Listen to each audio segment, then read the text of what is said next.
So hi everyone, this is Shrestha and I welcome you all in our Kshitij batch. तो सबसे पहले कैसे हैं आप लोग? आई होप आप लोग स्वस्थ होंगे, मस्त होंगे और घर पे रह के अच्छे से पढ़ रहे होंगे।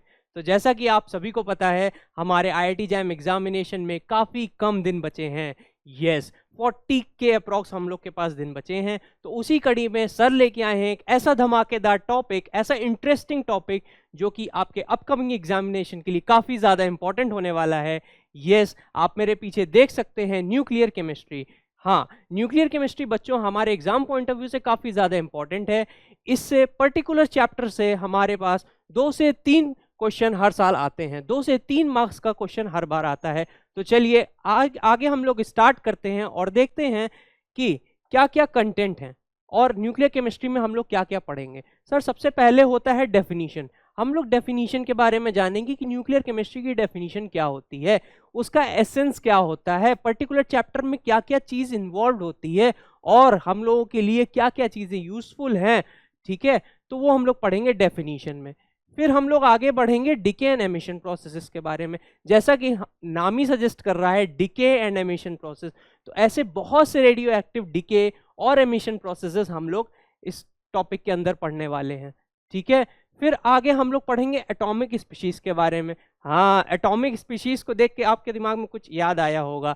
Atomic species are those species जिसमें कुछ ना कुछ सिमिलैरिटीज होती हैं। कुछ आया ना, जैसे कि आइसोटोन्स, आइसोबार। यस, वो पर्टिकुलर चीज हम लोग एटॉमिक स्पीशीज के अंदर पढ़ेंगे। ठीक है, फिर उसके बाद हम लोग रेडियो एक्टिविटी का एक पर्टिकुलर काइनेटिक एस्पेक्ट देखेंगे जो कि हमारे एग्जाम में कई बार पूछा गया है और बार बार उस टॉपिक से क्वेश्चन आ रहे हैं, है ना। तो हम लोग ये पढ़ेंगे। फिर उसके बाद हम लोग बाइंडिंग एनर्जी पढ़ेंगे। बाइंडिंग एनर्जी क्या होती है, उसकी डेफिनेशन देखेंगे, कैसे वो अप्लाई होती है न्यूक्लियॉन्स के ऊपर, कैसे मास डिफेक्ट क्रिएट होता है, और हम लोग देखेंगे आइंस्टीन एनर्जी मास इक्विवेलेंस थ्योरम, है ना। तो हम लोग वो बाइंडिंग एनर्जी में पढ़ेंगे। फिर उसके बाद हम लोग आगे बढ़ेंगे और लास्टली कुछ PYQ सॉल्व करेंगे। हम लोग देखेंगे कि ये जो आज पर्टिकुलर चैप्टर हम लोग पढ़ने वाले हैं ये कितना ज़्यादा इंपॉर्टेंट है, कितने सारे PYQs इसमें आए हुए हैं। बस इसी के साथ हमारा ये कंटेंट पूरा हुआ और आगे हम लोग बढ़ते हैं। सबसे पहले हम लोग देखेंगे डेफिनीशन ऑफ न्यूक्लियर केमिस्ट्री।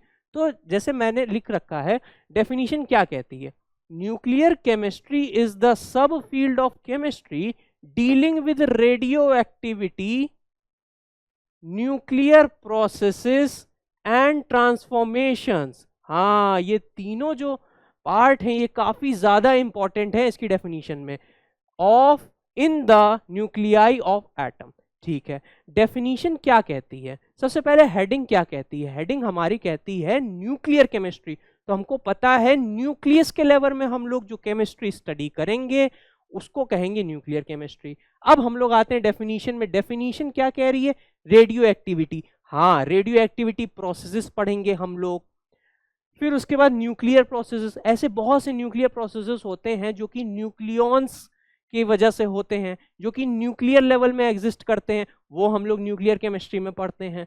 फिर उसके बाद वेरियस ट्रांसफॉर्मेशंस होते हैं, डिकेज होते हैं, एमिशंस होते हैं। तो यही सब पूरा जब कंप्राइज करते हैं तो उसी को हम लोग न्यूक्लियर केमिस्ट्री कहते हैं।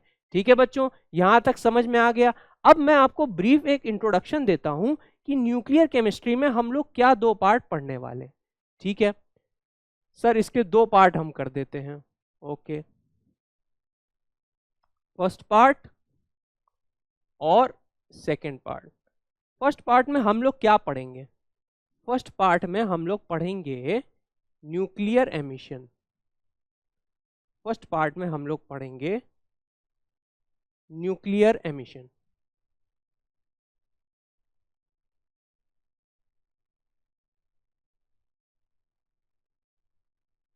राइट, सबसे पहले हम लोग इसमें पढ़ेंगे न्यूक्लियर एमिशन के बारे में। ठीक है, मैं इसको बॉक्स में बंद कर देता हूं। फिर और हम लोग क्या पढ़ेंगे, न्यूक्लियर रिएक्शंस के बारे में।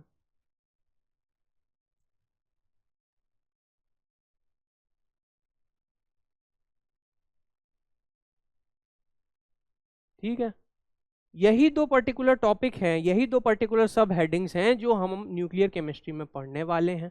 ज़्यादा इंपॉर्टेंट इनमें से कौन सी टॉपिक हो जाता है हमारा, न्यूक्लियर एमिशन प्रोसेसेस।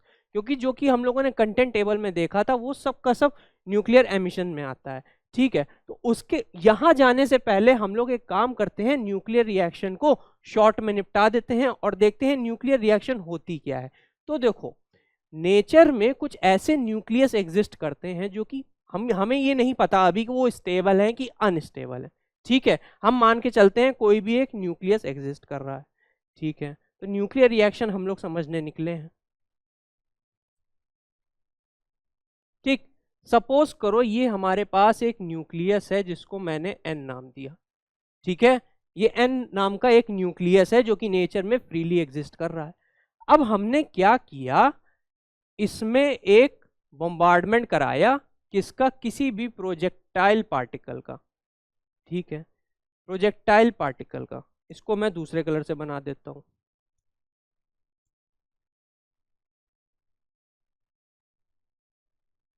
ठीक, तो क्या होगा, हमारे पास आगे रिएक्शन प्रोसीड करेगी और ये एक्साइटेड स्टेट में पहले चला जाएगा। फिर उसके बाद पता है क्या होगा, जो एक नया जो हमारे पास जो बनेगा पार्टिकल, अब की बार वो एन स्टार पार्टिकल बनेगा और साथ में क्या निकल जाएगा, इजेक्टाइल निकल जाएगा। क्या निकल जाएगा, इजेक्टाइल पार्टिकल निकल जाएगा। तो बच्चों, this particular type of reaction is called as nuclear reaction, जिसमें क्या होगा, जिसमें होता है, मैं डेफिनेशन भी लिख देता हूं साथ में, जिसमें होता है projection of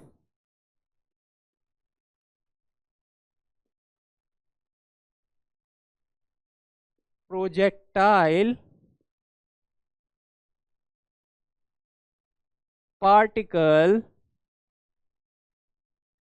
on the nucleus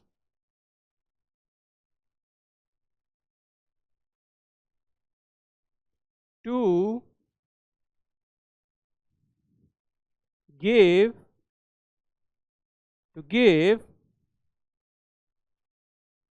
new species with an ejectile। ठीक है बच्चों, क्लियर हो गया। ये मैंने डेफिनेशन लिख दी। किसकी डेफिनेशन है ये डेफिनेशन है हमारी न्यूक्लियर रिएक्शन की। न्यूक्लियर रिएक्शन में क्या होता है, ठीक है, इसको मैंने डब्बे में बंद कर दिया। अब देखो, यही हमारी डेफिनेशन भी कह रही है कि प्रोजेक्शन ऑफ अ प्रोजेक्टाइल, ये देखो हम लोगों ने प्रोजेक्ट करवाया एक प्रोजेक्टाइल को। ठीक है, प्रोजेक्टाइल पार्टिकल था, प्रोजेक्टाइल कुछ नहीं है, एक पार्टिकल का नाम है। पार्टिकल को हमने बॉम्बार्ड करवाया इस पर्टिकुलर न्यूक्लियस में। क्या हुआ, उसकी एनर्जी हाई हुई, फिर उसके बाद उसमें कुछ अंदर प्रोसेसेस हुए और एक हमारा पार्टिकल निकल गया। अब की बार जो पार्टिकल निकला उसको हम लोग इजेक्टाइल, इजेक्ट हुआ वो, क्योंकि बाहर निकला था इसलिए उसको क्या कहेंगे, इजेक्टाइल पार्टिकल। और हमारे पास एक न्यू स्पीशीज बन गई। यही मैंने लिखी है इसकी डेफिनेशन में, है ना। तो इसको नोट कर लो आप लोग। ठीक, बस इसके आगे इस पर्टिकुलर न्यूक्लियर रिएक्शन में और कुछ नहीं पढ़ना है। हम लोग को ब्रीफ इंट्रोडक्शन पता चल गया कि न्यूक्लियर रिएक्शन क्या होती है, कैसे होती है, और हम लोग को डेफिनेशन पता है। ठीक है, अब हम लोग बात करते हैं न्यूक्लियर एमिशन की। न्यूक्लियर एमिशन क्या होता है सर? न्यूक्लियर एमिशन ही तो सबसे बड़ा खेल है, एग्जाम में यही तो पूछा जाता है, हमारे लिए यही तो सबसे ज्यादा इंपॉर्टेंट है। तो चलिए स्टार्ट करते हैं। तो सबसे पहले हम लोग इसकी डेफिनेशन देखेंगे कि आखिर प्रोसेस में होता क्या है। ठीक है, चलिए हम लोग स्टार्ट करते हैं। तो उधर मैंने ऑरेंज से लिखा है तो इधर भी मैं ऑरेंज से ही लिख देता हूं। क्या होता है, degradation, degradation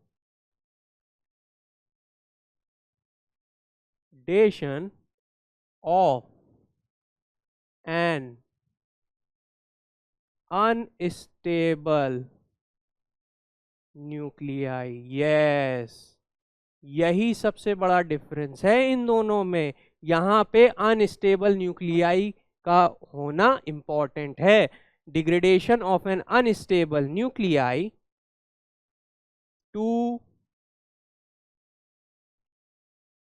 to a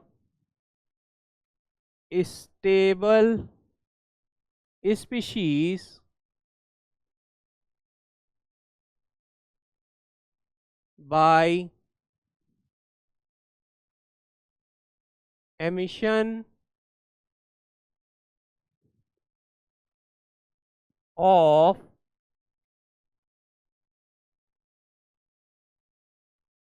nucleons. हाँ बच्चों, न्यूक्लियॉन्स, या फिर क्या कह सकते हैं हम उनको, एक्स्ट्रा न्यूक्लियर पार्टिकल्स। ठीक है, तो हमारी ये हो गई डेफिनेशन किसकी, न्यूक्लियर एमिशन की, कि न्यूक्लियर एमिशन में क्या होता है। तो जैसे कि मैंने लिखा है, degradation of an unstable nuclei to a stable species by emission of nucleons. ठीक है, अब न्यूक्लियॉन्स क्या होते हैं, न्यूक्लियॉन्स वो पार्टिकल्स होते हैं जो कि न्यूक्लियस के अंदर होते हैं, न्यूक्लियस से कंप्राइज होते हैं, मतलब न्यूक्लियस से अटैच्ड होते हैं, मतलब वो कैरेक्टरिस्टिक्स होते हैं हमारे किसके, न्यूक्लियर एमिशन प्रोसेस के, है ना। तो वही एमिशन हो जाते हैं। जैसे कि हमें और आपको पता है, अगर मैं इसको इसको क्या मान लूं, इसको मैं एक्स वाई जेड अभी के लिए मान लूं। ठीक है, एग्जाम्पल के तौर में अभी हम लोग देखेंगे कि किस किस टाइप के होते हैं, नेक्स्ट स्लाइड में मैं पढ़ाऊंगा, है ना। तो अभी के लिए ये जान लो, degradation of an unstable nuclei, ये जो टर्म है अनस्टेबल न्यूक्लियाई का, ये बहुत इंपॉर्टेंट है, हो जाता है अनस्टेबल न्यूक्लियाई। ठीक है, टू अ स्टेबल स्पीशीज, ठीक है, बाय एमिशन ऑफ न्यूक्लियॉन्स। तो इसकी रिएक्शन कैसे होगी, इसकी रिएक्शन ऐसे होगी, सिंपल। कैसे होगी, कि कोई एक ये न्यूक्लियस होगा, ठीक है, ये एक ये न्यूक्लियस बनाएगा, ठीक है, ये पेरेंट न्यूक्लियस था, ये डॉटर न्यूक्लियस है, साथ में कोई हमारा क्या निकलेगा, एक्स्ट्रा न्यूक्लियर पार्टिकल निकल जाएगा। एक्स्ट्रा न्यूक्लियर पार्टिकल को मैं पी से दिखा देता हूँ। ठीक है, ये पार्टिकल अभी हम लोग आगे पढ़ेंगे कि क्या क्या एमिशन होता है। ठीक, तो आपको ब्रीफ ये समझ में आ गया, ये दो चीजें होती हैं। ठीक, अब एग्जाम पॉइंट ऑफ व्यू से अब हम लोग पढ़ रहे हैं, तो एक चीज काफी ज्यादा इंपॉर्टेंट हो जाती है, क्योंकि अभी हम लोग आगे पढ़ेंगे रेडियो एक्टिविटी में काइनेटिक एस्पेक्ट ऑफ, ठीक है, रेडियो एक्टिविटी। तो अब इन प्रोसेसेस में काइनेटिक्स का क्या इन्वॉल्वमेंट है, क्या नहीं है। तो आपको पता है कि ये वाला जो न्यूक्लियस था, ये नेचर में ऐसे आराम से पड़ा हुआ था, कोई दिक्कत नहीं थी, इसको कोई कोई छेड़छाड़ नहीं कर रहा था। हमने क्या किया, ला के एक, बस एक प्रोजेक्टाइल ला के इसमें वो करा दिया। ठीक है, तो फिर उसके बाद क्या हुआ, तो यहाँ पे इसकी क्या होनी चाहिए, इसकी एक्टिवेशन एनर्जी 0, क्योंकि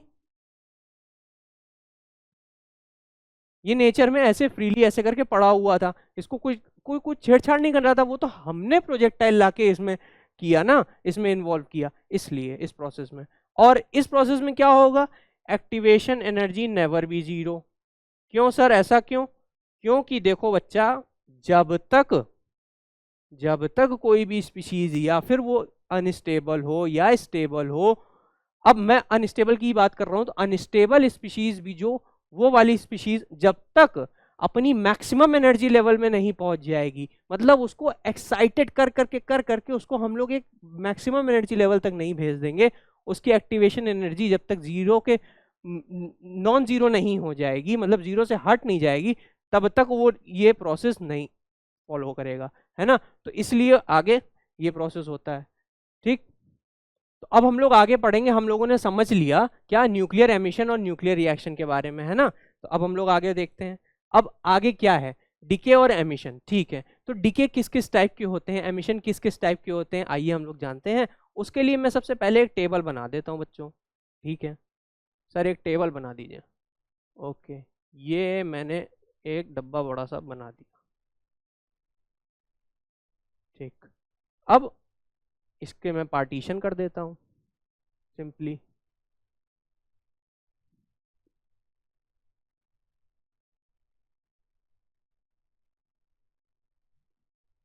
ठीक है, वर्टिकल पार्टीशन कर देता हूँ।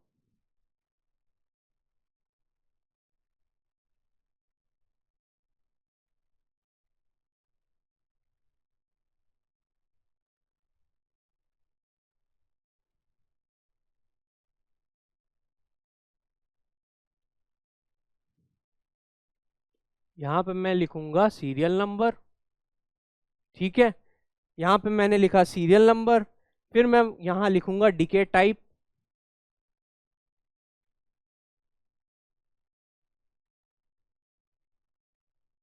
ठीक। सीरियल नंबर डीके टाइप लिख लिया, फिर उसके बाद मैं यहाँ पे लिखूंगा क्या, सिंबल, सिंबल कैसे हम लोग इसको डिनोट करेंगे, ठीक है।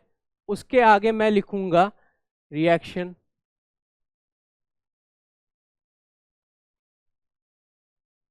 ठीक। और सबसे लास्ट में मैं लिखूंगा N/P रेशियो।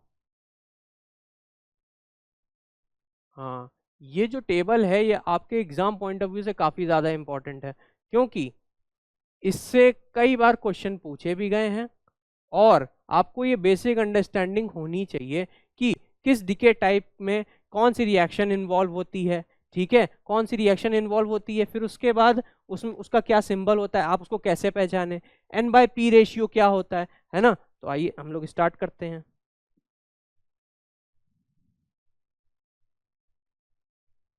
ठीक, तो सीरियल नंबर 1, सबसे पहले हम लोग पढ़ेंगे अल्फा डीके के बारे में। अल्फा डीके के बारे में हम जूनियर क्लासेस से पढ़ते हुए आए हैं। अल्फा डीके का मतलब क्या होता है? अल्फा डीके का मतलब होता है दो हीलियम,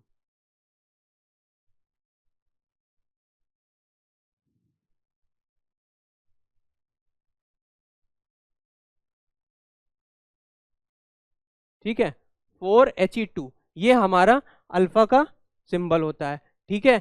तो हमें सबसे पहले पता चल गया, हम लोग सबसे पहले पढ़ेंगे अल्फा डीके के बारे में। तो अल्फा डीके की जो रिएक्शन होती है वो क्या होगी सर? AZ, ए हमारा क्या होता है? मास नंबर, जेड हमारा क्या होता है? Atomic number. जब इसका अल्फा डीके होगा तो क्या होता है? A-4 Z-2, ठीक, प्लस 4He2, ये हमारी रिएक्शन होती है, ठीक है। अभी हम लोग आगे देखेंगे, एक साथ देखेंगे N/P रेशियो, ठीक। तो हमें पता चल गया पहले टाइप का डीके कौन सा होता है? अल्फा डीके होता है। उसका रेडिएशन क्या होता है? सिंबल क्या होता है? ये होता है। अच्छा, रेडिएशन क्या क्या होता है यहाँ पे? अल्फा रेस, ठीक है। फिर उसके बाद रिएक्शन कैसी होती है हमें पता चल गया। सेकेंड टाइप का जो होता है वो क्या होता है सर?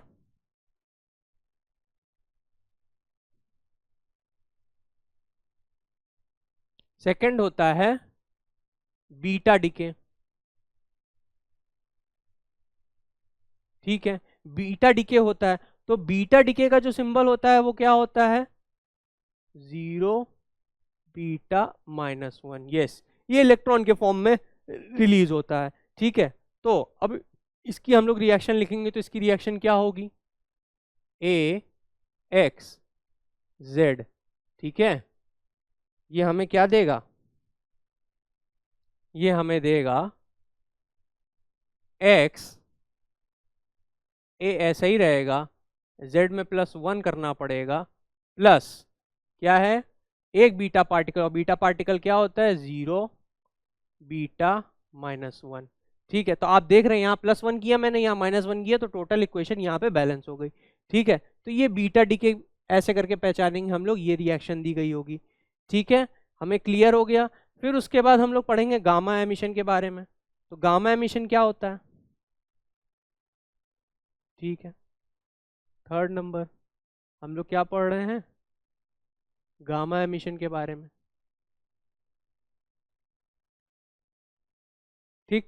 गामा एमिशन में क्या होता है? गामा एमिशन में बस ऐसे गामा ऐसे करके हम लोग लिख देते हैं, और यहाँ पे कोई भी एटॉमिक नंबर और मास नंबर में कोई भी चेंज नहीं आता है, ठीक है। बस एनर्जी रिलीज होती है in the form of gamma rays, ठीक है। तो ये हो गया हमारा गामा। तो इस पर्टिकुलर के लिए हमारे पास क्या रिएक्शन होगी? AXZ, AXZ प्लस गामा, ठीक है। तो हमारे पास गामा एमिशन में का सिंबल ये होता है और उसकी रिएक्शन ये होती है, ठीक है। इस टाइप से प्रोसीड करती है। फिर उसके बाद क्या यहाँ पे फिर हम लोग आगे पढ़ते हैं पॉजिट्रॉन के बारे में। अभी हम लोग n/p रेशियो एक साथ सबका देखेंगे और मैं एक ट्रिक बता दूंगा जिससे आप लोगों को याद हो जाएगा एक बार में कि किसमें n/p रेशियो इंक्रीज होगा, किसमें डिक्रीज होगा।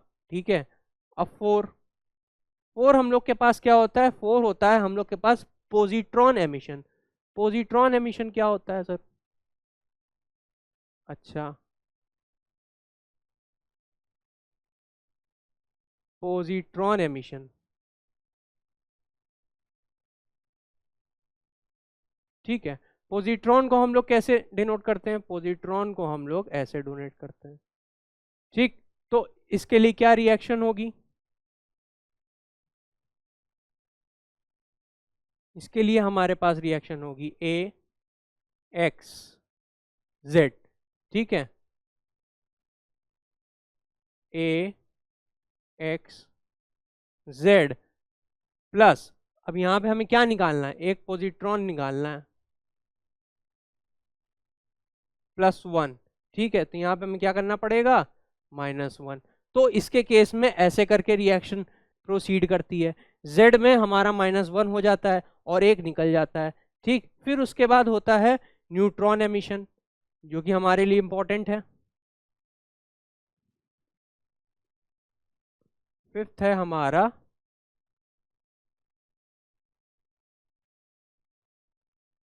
Neutron emission. मैं एमिशन फिर से नहीं लिख रहा हूं, आप समझ जाना। न्यूट्रॉन एमिशन क्या होता है? तो न्यूट्रॉन हम लोग कैसे डिनोट करते हैं?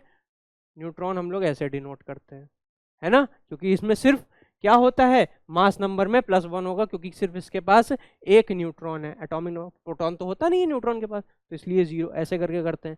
तो इसके रिगार्डिंग हम लोग कैसे रिएक्शन लिखें? इसके रिगार्डिंग दूसरे तरीके से रिएक्शन हम लोग लिख सकते हैं। कैसे? A + B + C X P + Q। घबराना नहीं बच्चों, अभी मैं इसको पूरा बताऊंगा कि मैंने A + B + C और P + Q क्यों लिखा है, ठीक है। तो हमें ये कंपाउंड देगा Y + Z + न्यूट्रॉन देगा, और न्यूट्रॉन क्या था? 1 0 था। तो 1 0 था, और यहाँ पे अगर मैं न्यूट्रॉन को C लेट कर लूँ कि C नंबर ऑफ न्यूट्रॉन थे, तो क्या हो जाएगा? C 1 और 0, ठीक।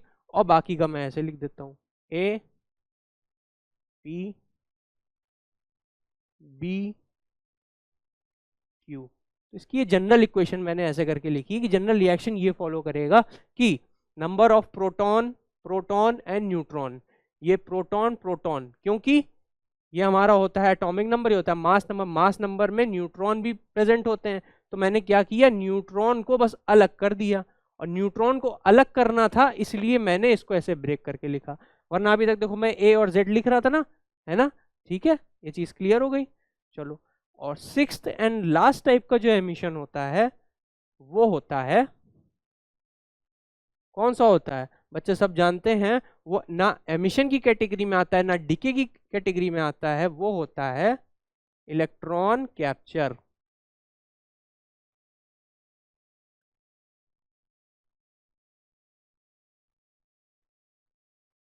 वो होता है electron capture. Sir electron capture क्या होता है? इलेक्ट्रॉन कैप्चर में एक ऐसा प्रोसेस है, अच्छा इलेक्ट्रॉन पहले कैसे डिनोट, इलेक्ट्रॉन सिंपली ऐसे डिनोट कर दिया जाता है, ठीक है, हमको पता है इलेक्ट्रॉन हम सिंपली ऐसे करके डिनोट करते हैं। या फिर हम कैसे इसको लिख सकते हैं, ये तो हम लोग नॉर्मल केमिस्ट्री की भाषा में लिखते हैं ना, तो हम लोग कैसे करते हैं, ऐसे करते हैं, मतलब एटॉमिक नंबर में -1 हो जाएगा, ठीक है। तो जब ये इलेक्ट्रॉन कैप्चर होगा तो रिएक्शन क्या होगी? एक्स जेड प्लस, अब इसने एक इलेक्ट्रॉन कैप्चर किया मतलब पकड़ा, ठीक। तो यहाँ पे क्या होगा, एटॉमिक नंबर में -1 हो जाएगा,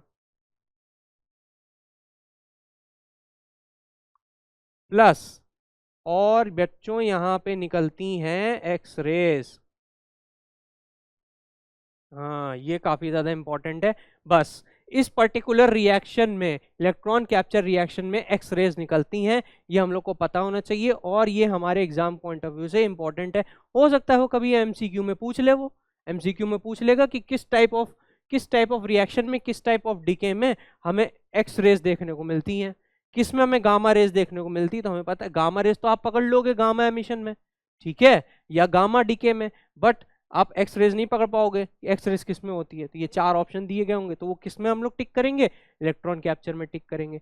ठीक है बच्चों, यहां तक ये बात समझ में आ गया। अब एन बाई पी रेशियो जो होता है वो हम लोग जो पढ़ते हैं वो पढ़ते हैं स्टेबिलिटी के लिए, ठीक है। ये जानना इतना इंपॉर्टेंट नहीं है अभी के लिए कि N by P ratio increase कर रहा है कि डिक्रीज कर रहा है तो क्या हो रहा है। हमें एग्जाम बहुत पास, हमें बस इतना पता होना चाहिए कि इस पर्टिकुलर डिके या एमिशन में एन बाई पी रेशियो का क्या रोल होगा, ठीक है। मतलब N by P ratio decrease करेगा कि इंक्रीज करेगा, ठीक है। तो आपको पता है एन का मतलब न्यूट्रॉन, पी का मतलब प्रोटॉन, क्या होगा, ये दोनों आपस में डिवाइड में लिखे हैं। अगर न्यूट्रॉन बढ़ा और प्रोटॉन उतना ही का उतना रहा तो एन बाई पी रेशियो क्या करेगा, इंक्रीज कर जाएगा, ठीक है। और एन बाई पी ही रेशियो अगर हम फिर से देखें, एन उतना ही रहा और नंबर ऑफ प्रोटॉन बढ़ जाएंगे तो क्या हो जाएगा, हमारा N by P ratio decrease कर जाएगा। तो अब आप रिएक्शन के अकॉर्डिंग देख लो, मैं एक बार में सबका लिख दूंगा, रिएक्शन के अकॉर्डिंग आप लिख लो क्या होगा। देखो पहले में इंक्रीज होगा, दूसरे में डिक्रीज होगा, गामा एमिशन में नो चेंज होगा, फिर उसमें इंक्रीज होगा, किसमें, हमारे पॉजिट्रॉन एमिशन में इंक्रीज होगा, फिर उसके बाद इसमें डिक्रीज होगा और इसमें इंक्रीज होगा। अब ये सर ने कैसे लिख दिया, देखो ऐसे लिख दिया, देखो यहाँ पे क्या हो रहा है, देखो यहाँ पे Z के नंबर घट रहे हैं, Z का नंबर घटने का मतलब प्रोटॉन घट रहा है, प्रोटॉन्स कम हो रहे हैं। जब प्रोटॉन्स कम हो रहे हैं तो डिनोमिनेटर छोटा हो रहा है, जब डिनोमिनेटर छोटा हो रहा है तो मतलब एन बाई पी रेशियो क्या होगा, बढ़ जाएगा, इंक्रीज हो जाएगा, ठीक, क्लियर। फिर सेकेंड रिएक्शन में आते हैं, ए बाई जेड एक्स, यहाँ पे क्या हो रहा है, जेड में +1 हो रहा है, जेड में +1 होने का मतलब प्रोटॉन हमारा बढ़ रहा है, एटॉमिक नंबर हमारा बढ़ रहा है, जिसकी वजह से क्या होगा, डिनोमिनेटर की वैल्यू इंक्रीज कर जाएगी, और डिनोमिनेटर की वैल्यू इंक्रीज कर जाएगी तो हमारा जो रेशियो होगा वो क्या कर जाएगा, डिक्रीज कर जाएगा, ठीक है। ये बात क्लियर हो गई। गामा में ना निकल रहा है ना वो ले रहा है, तो यहाँ पे क्या होगा, नो चेंज, ठीक। फिर उसके बाद सेकेंड, हाँ, फिर उसके बाद फोर्थ वाले में हम लोग आते हैं पॉजिट्रॉन एमिशन में। तो पॉजिट्रॉन एमिशन में क्या हो रहा है, यहाँ पे भी जेड की वैल्यू कम हो रही है, जब जेड की वैल्यू कम होगी तो यहाँ पे फिर से डिनोमिनेटर कम हो गया तो रेशियो हमारा इंक्रीज कर गया, ठीक है। ऐसे ही इसमें होता है, ऐसे इसमें होता है, आप लोग देख लो, ठीक है बच्चों। तो ये चीज समझ में आ गई। ये जो टेबल है ये काफी ज्यादा इंपॉर्टेंट टेबल है, ये एक बार मैंने समराइज करके आपको बता दिया, ये आप लोग पढ़ो और देखो कि डीके टाइप क्या है, कैसे कैसे सिंबल हम लोग यूज करते हैं, सेकंड चीज कैसी कैसी रिएक्शन होती है, और एन बाई पी रेशियो कैसे कैसे इन्वॉल्व होता है, ठीक है। तो यहाँ तक ये बात क्लियर हो गई। तो चलो अब हम लोग आगे बढ़ते हैं, नोट कर लो इसको। फिर आगे बढ़ेंगे तो अब हम लोग एटॉमिक स्पीशीज की बात करेंगे। हाँ, एटॉमिक स्पीशीज वो स्पीशीज होती हैं जिनका आपस में कुछ ना कुछ ऐसी सिमिलैरिटीज ऑब्जर्व हम लोग कर सकते हैं नेचर में, है ना। तो उस बेसिस में, उस सिमिलैरिटीज के बेसिस में कई सारे ऐसे करके हेडिंग्स दी गई हैं, जैसे कि आइसोटोप्स, आइसोबार, आइसोटोन्स, ठीक है। तो वही हम लोग इसमें पढ़ेंगे। तो आइए सबसे पहले हम लोग देखते हैं कि कितने टाइप्स के होते हैं ये। तो जो सबसे पहला टाइप होता है वो होता है आइसोटोप्स।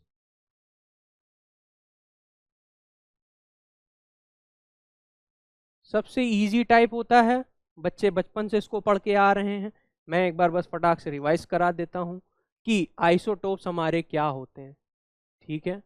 अभी हम लोग आगे देखेंगे। पहली हेडिंग पड़ गई आइसोटोप्स, सेकंड हेडिंग क्या होती है, आइसोबार्स।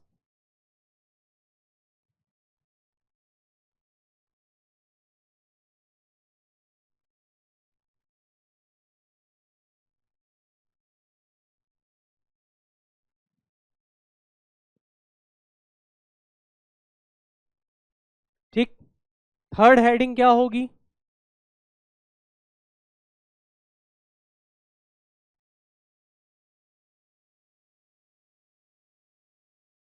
आइसोटोन्स।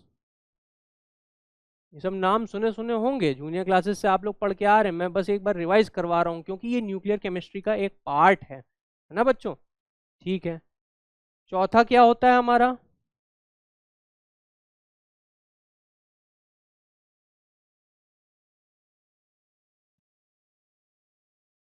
चौथा हमारा होता है आइसोडाइफेयर्स।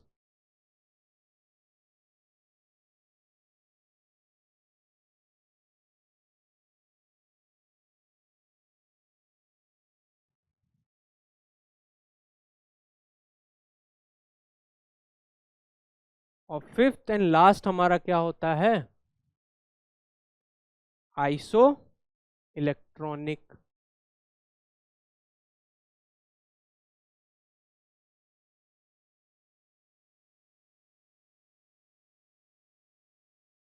ठीक है, ये टोटल कितने टाइप के हो गए? 1 2 3 4 5। ये 5 टाइप के एटॉमिक स्पीशीज हम लोगों को पढ़नी है, इनकी कैरेक्टरिस्टिक्स पढ़नी है, क्या क्या होती हैं ये हम लोगों को पढ़ना है। और इसीलिए हम लोग आगे बढ़ते हैं और देखते हैं। अच्छा, आइसो डायाफेयर्स की स्पेलिंग गलत है, वहाँ पे ए होता है। ठीक है बच्चों, कोई दिक्कत नहीं, यहाँ पे ए लगा लो, आइसो डायाफेयर्स। ठीक, तो अब हम लोग इनकी कैरेक्टरिस्टिक्स पढ़ेंगे। तो एटॉमिक नंबर और मास नंबर के बेसिस में इनकी कैरेक्टरिस्टिक्स को डिस्क्राइब किया गया है। ठीक, सबसे पहले देखो, जो आइसोटोप्स होते हैं वो हमें पता है, उनमें क्या होता है? सेम एटॉमिक नंबर होता है और डिफरेंट मास नंबर होता है। ठीक, चलो मैं ऐसे ही लिख देता हूँ, सेम, मैं बार बार पूरा नहीं लिखूंगा, सेम जेड और डिफरेंट मास नंबर। ठीक, शॉर्ट फॉर्म समझ में आ रहा है ना, क्योंकि फिर पूरा भर जाएगा अगर मैं पूरा पूरा लिखूंगा तो। सेम जेड होता है मतलब सेम एटॉमिक नंबर होता है और डिफरेंट मास नंबर होता है। ठीक है सर, एग्जांपल बताइए। ठीक है, लो बच्चों एग्जांपल ले लो। Blue pen,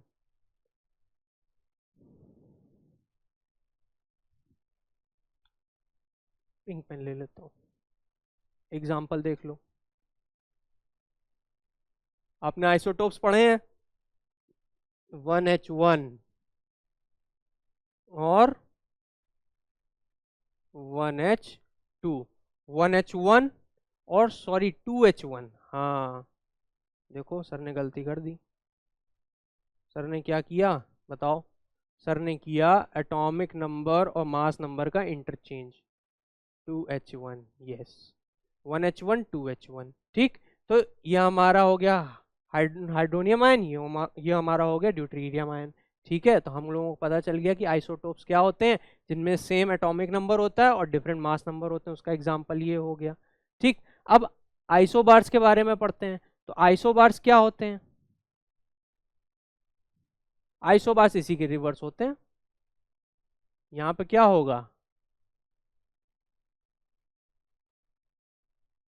same mass number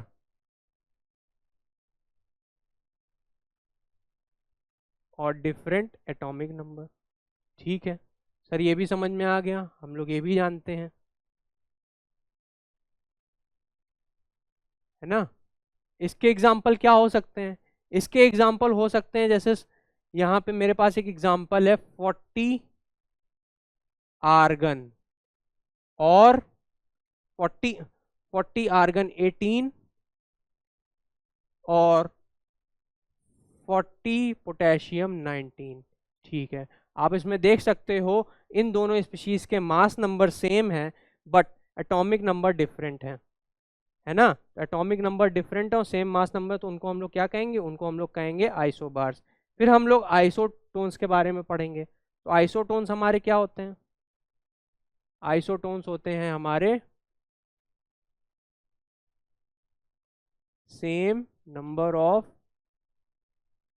neutrons. सिर्फ न्यूट्रॉन्स की बात होती है यहाँ पे, सेम नंबर ऑफ न्यूट्रॉन्स होते हैं इनमें। ठीक, तो अगर हम इसके एग्जाम्पल की बात करें तो इसका एग्जाम्पल क्या होगा? आइसोटोन्स में क्या होते हैं? सेम नंबर ऑफ न्यूट्रॉन्स होते हैं, तो ये क्या होते हैं? आइसोटोन्स। जैसे कि 3H1 एंड 4He2। अब आप माइनस करके देखो इसका एटॉमिक नंबर और मास नंबर। तो जब आप मास नंबर में एटॉमिक नंबर माइनस करोगे, 3 - 1 करोगे तो कितना आएगा, 2 आएगा।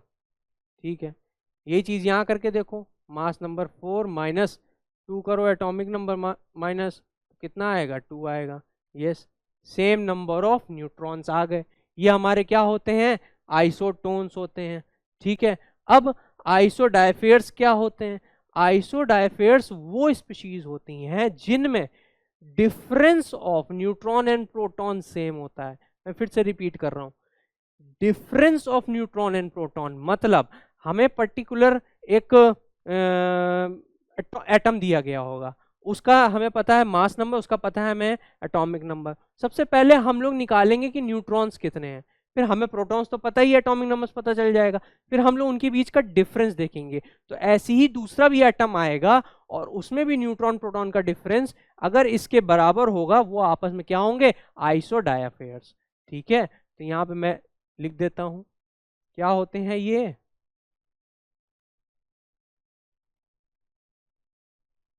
डिफरेंस बिटवीन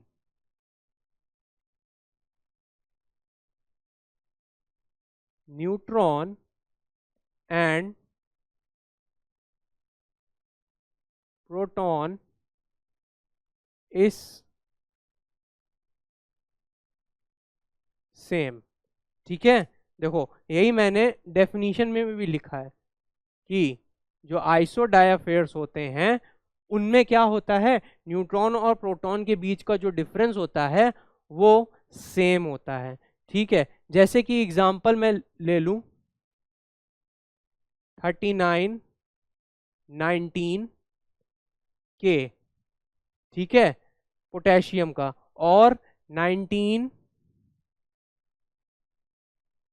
9 फ्लोरीन का। ठीक है, तो मैंने ये एग्जांपल ले लिया।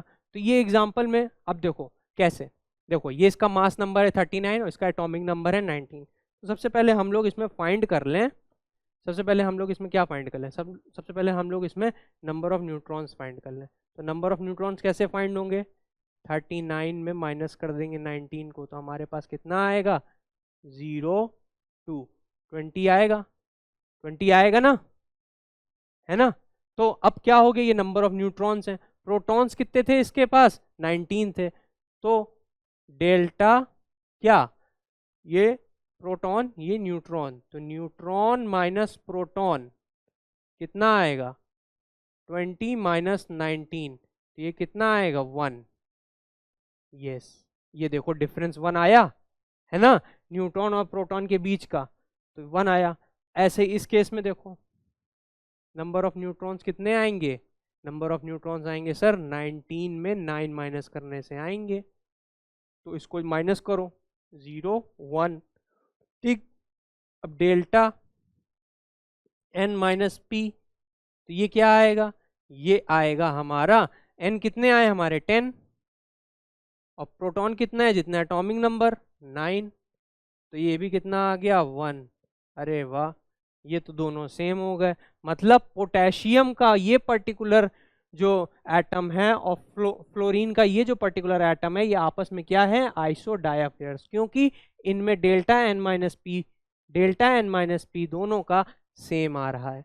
ठीक है, यहां तक क्लियर हो गया।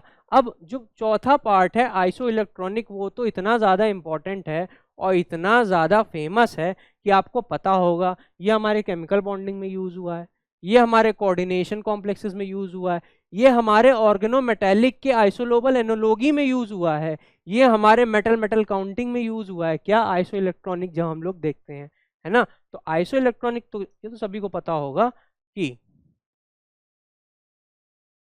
Have same electron number. ठीक है, जैसे कि एग्जाम्पल, इसमें मेरे ख्याल से एग्जाम्पल देने की भी जरूरत नहीं है, बट फिर भी मैं लिख देता हूं, सोडियम का ले लो और Mg2+ का ले लो। ठीक है, ये दोनों आपस में आइसो इलेक्ट्रॉनिक हैं। सोडियम का एटॉमिक नंबर कितना होता है? 11 होता है। उसने एक इलेक्ट्रॉन दे दिया तो उसके पास कितने बचे? 10 इलेक्ट्रॉन बचे सर। मैग्नीशियम सोडियम के जस्ट बाद आता है, इसका 12 होता है, उसने 2 दे दिए तो इसके पास भी कितने बचे? 10 इलेक्ट्रॉन बचे। तो दोनों के नंबर ऑफ इलेक्ट्रॉन्स क्या हैं?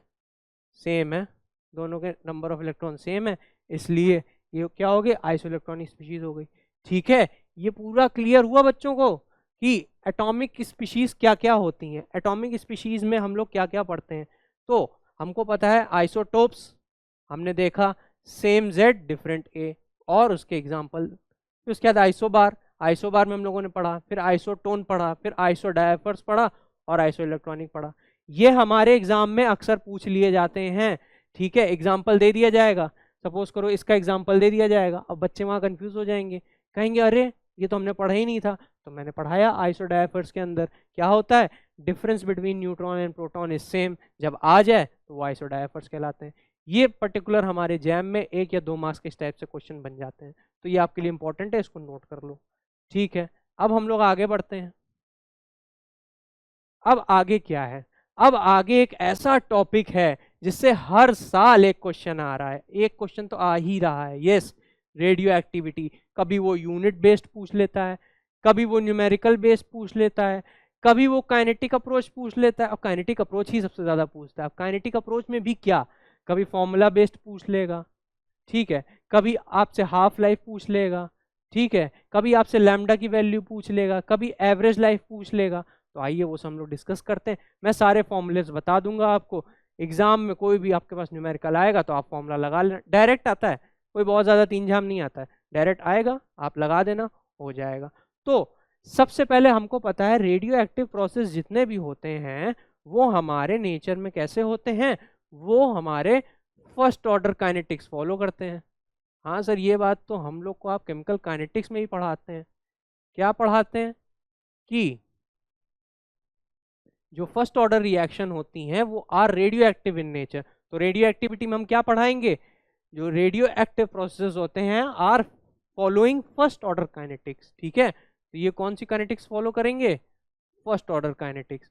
तो जब फर्स्ट ऑर्डर काइनेटिक्स जब ये फॉलो करेंगे तो क्या होगा, सारे फॉर्मूले, सारी डेरिवेशन, सारे मेथड फर्स्ट ऑर्डर काइनेटिक्स वाले यहाँ लगेंगे। तो सबसे पहले हमारे पास क्या आता है, सबसे पहले हमारे पास आती है रेट लॉ। ठीक है, तो यहाँ पे रेट लॉ कैसे लिखी जाए, यहाँ पे रेट लॉ कैसे लिखी जाए? ठीक है, मैं लिख देता हूँ।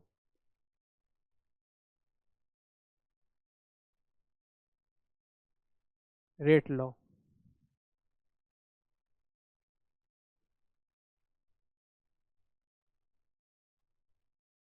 ठीक, आपने केमिकल काइनेटिक्स में पढ़ी है ना रेट लॉ, तो वही रेट लॉ यहाँ पे भी हमारी अप्लाई होगी। क्या होगी, इसका फॉर्मूला क्या बनेगा? इसका फॉर्मूला बनेगा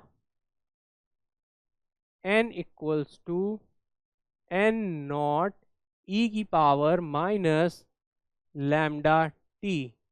ठीक है, ये हमारा पर्टिकुलर फॉर्मूला बन गया। किसके लिए? ये हमारे उसके लिए बन गया। तो मैं और क्लियरली लिख देता हूँ। ठीक है, क्या होगा, n equals to n naught e की पावर माइनस लैम्डा टी। ठीक है, इसको मैं डब्बे में बंद कर देता हूँ।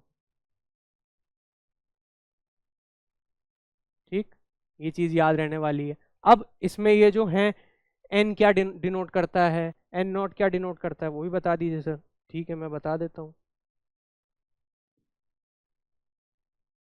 Where N equals to N naught equals to lambda equals to T equals to, T तो सब बच्चों को पता है क्या होगा, टाइम होगा। ठीक है, लैम्डा क्या होगा, लैम्डा वहां पे क्या होता था, रेट कांस्टेंट होता था। ठीक है, तो यहाँ पे क्या होगा, यहाँ पे होगा disintegration constant.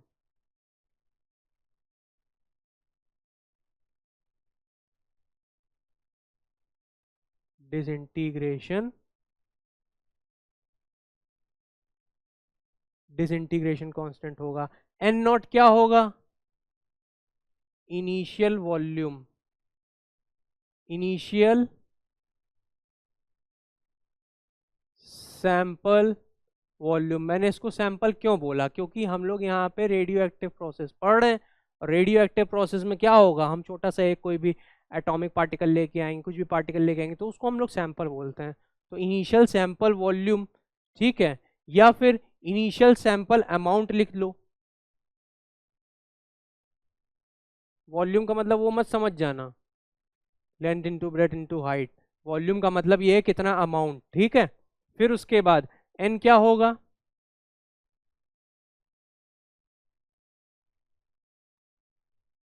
Sample amount left at time T. एक स्पेसिफिक टाइम के बाद जितना अमाउंट सैंपल का बचा रह जाएगा उसको हम लोग क्या कहेंगे? एन कहेंगे, ठीक है। ये तो सीधा साधा एक फॉर्मूला आ गया।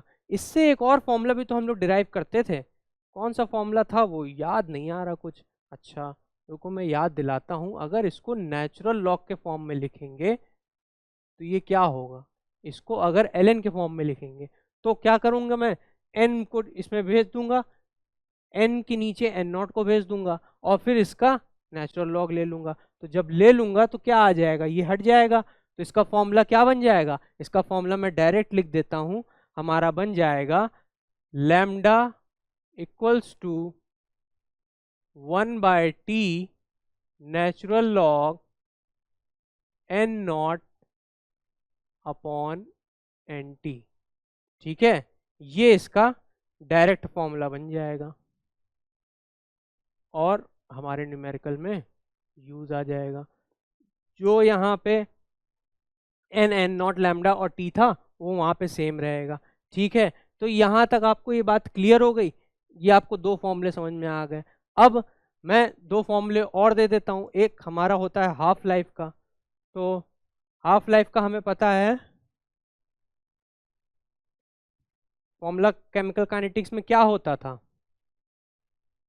याद करो।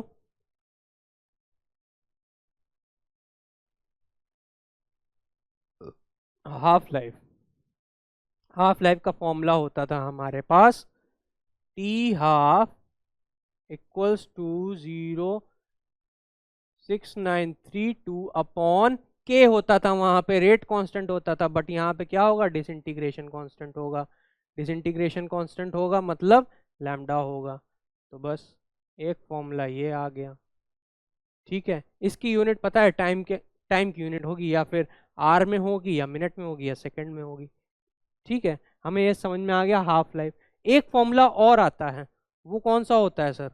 वो होता है एवरेज लाइफ का। हाँ, कुछ याद आ रहा है, ठीक है। तो मैंने यहाँ पे लिख दिया हाफ लाइफ का फॉर्मूला। अब एवरेज लाइफ का फॉर्मूला क्या होता है? एवरेज लाइफ का फॉर्मूला तब हम लोग निकाल पाएंगे जब हम हाफ लाइफ निकाल चुके होंगे। सबसे पहले मैं लिखूंगा एवरेज लाइफ,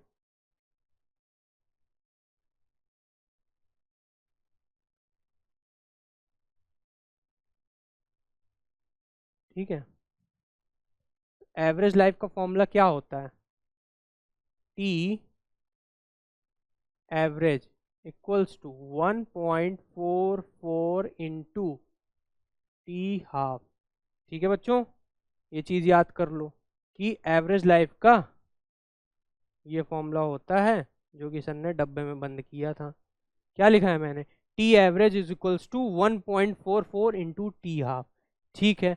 अब हमारे पास क्या हो गया? हमने सारे फॉर्मूलेज देख लिए और देख लिया कि एन एन नॉट ये वो कि क्या कहलाता है, ठीक है। हमने जाना हाफ लाइफ के बारे में, हमने जाना एवरेज लाइफ के बारे में। अब सर यूनिट्स की भी कुछ बात कर लेते हैं कि यूनिट्स क्या होती हैं। लैम्डा जो हमारा आया है उसकी यूनिट क्या होगी? तो यूनिट यहाँ पे जो लैम्डा की होती हैं वो हमारे पास टोटल 4 यूनिट होती हैं बच्चों, 4 यूनिट होती हैं।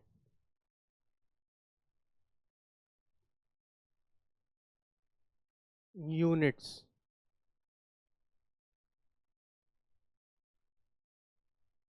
ऑफ लैम्डा,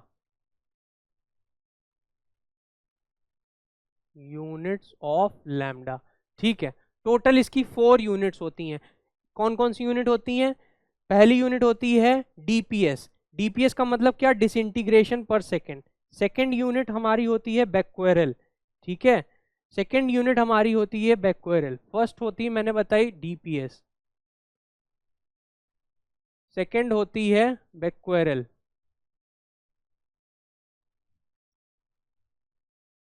ये सभी के सब साइंटिस्ट के नाम है, इसको ऐसे ही एज इट इज याद कर लो कि पहली यूनिट हमारी डीपीएस हो गई, सेकेंड यूनिट हमारी बेक्वेरल हो गई, थर्ड यूनिट होती है हमारी रदरफोर्ड, थर्ड यूनिट होती है हमारी रदरफोर्ड,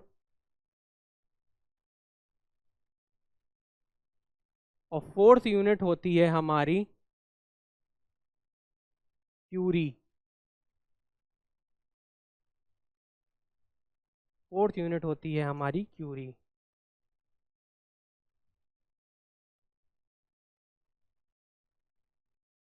ठीक है, तो ये 4 यूनिट लैम्डा की मतलब डिसइंटीग्रेशन कांस्टेंट की आप याद कर लो। क्या क्या?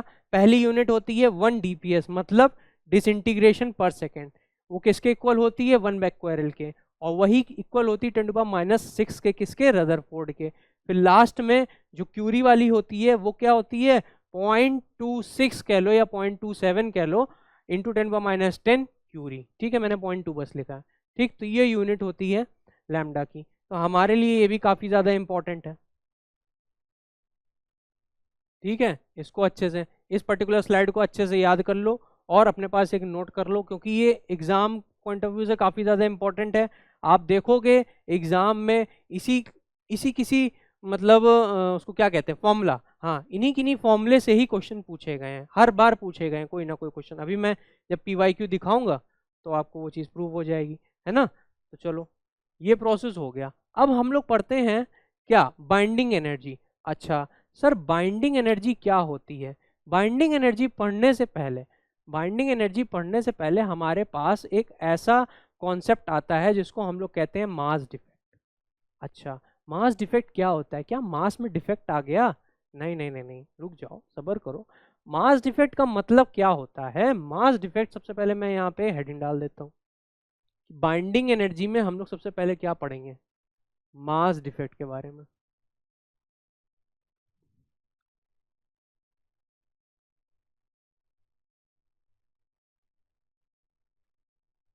ठीक है, सबसे पहले हम लोग पढ़ने वाले हैं मास डिफेक्ट के बारे में।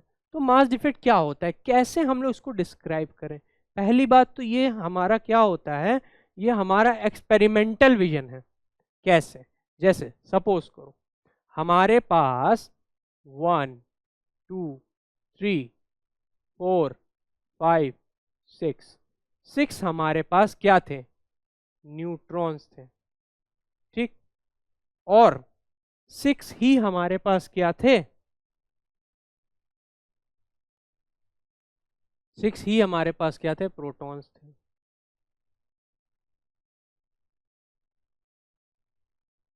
ठीक, ये इंडिपेंडेंट नेचर में एग्जिस्ट कर रहे थे, आपको पता है। सिर्फ न्यूट्रॉन और सिर्फ प्रोटॉन अगर इंडिपेंडेंटली एग्जिस्ट कर रहा है नेचर में तो वो काफ़ी ज़्यादा अनस्टेबल होगा, काफ़ी ज़्यादा एनर्जेटिक होगा। तो ऐसे करके ये न्यूट्रॉन्स का ग्रुप एग्जिस्ट कर रहा था और ये प्रोटॉन्स का ग्रुप एग्जिस्ट कर रहा था। अब मैंने क्या किया, मेरे अंदर से एक बात आई कि इन दोनों को उठा के, इन दोनों के जो ग्रुप्स हैं इनको उठा के किसी पैक कर दो किसी एक पर्टिकुलर स्पेस में, पर्टिकुलर जगह में। तो वो जगह हमने क्या उसको नाम दिया? न्यूक्लियस का। तो न्यूक्लियस के अंदर जब हमने इनको पैक कर दिया, हमने क्या किया, इनको न्यूक्लियस के अंदर पैक कर दिया। अच्छा, ग्रीन में यूज कर चुका हूँ, ब्लू यूज कर लेता हूँ। इनको मैंने न्यूक्लियस के अंदर पैक कर दिया और न्यूक्लियस हमारा ये था। ठीक, अब मैंने इसके अंदर क्या किए?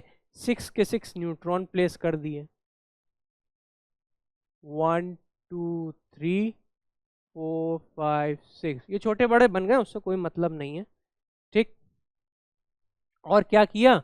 6 के 6 प्रोटॉन भी रख दिए यहाँ पे। ठीक है, किसके अंदर? न्यूक्लियस के अंदर। इसका नाम क्या है? न्यूक्लियस। ठीक है, ये क्या था, प्रोटॉन था हमारा, वो क्या था, न्यूट्रॉन था। ठीक है, तो हमने क्या किया, ये अनस्टेबल स्पीशीज इसको उठा के कहाँ रख दिया, एक स्टेबल न्यूक्लियस बनाने की कोशिश करी हमने। और हमको पता है जब कोई चीज अनस्टेबल होती है वो स्टेबिलिटी की तरफ जा रही है, मतलब वो क्या कर रही है, अपनी एनर्जी का लेवल कम कर रही है। तो एनर्जी का लेवल कम करेगी तो कैसे कम करेगी बच्चों, क्या करेगी, वो एनर्जी रिलीज कर रही होगी, एनर्जी वो बाहर रिलीज कर रही होगी ना एक्स्ट्रा, और एनर्जी रिलीज कर रही होगी तभी तो वो ज्यादा स्टेबल होगा। तो यहाँ पे ये क्या है, ये इसकी मोर स्टेबल स्टेट है। सबसे पहले तो ये समझो, मोर स्टेबल स्टेट है किससे, इनसे, ये हमारी लेस स्टेबल स्टेट होती है। इंडिविजुअली न्यूट्रॉन और प्रोटॉन ऐसे करके यूनिवर्स में पड़े नहीं रह सकते, वो क्या करते हैं, काफी ज्यादा वो हमारे अनस्टेबल होते हैं, लेस स्टेबल होते हैं, तो उनको हम लोगों ने न्यूक्लियस में रखने की कोशिश करी। अब इस जब ये हम लोगों ने प्रोसेस किया तो यहाँ पे हमने देखा कि एनर्जी का कुछ चेंज आया, डेल्टा एनर्जी का चेंज आया, और एनर्जी क्या हुई, डाउन हो गई, एनर्जी डाउन हो गई, मतलब क्या हुआ, स्टेबिलिटी बढ़ गई। ये बात क्लियर हो गई, ठीक है।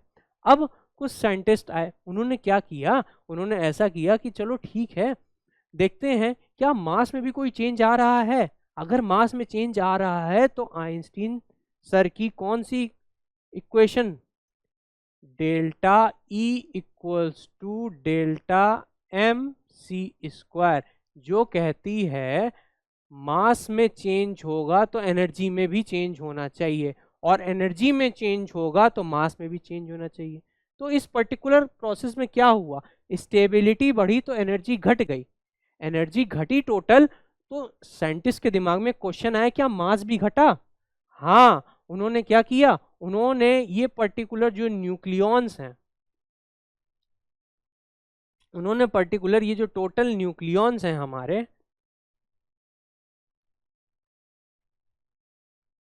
टोटल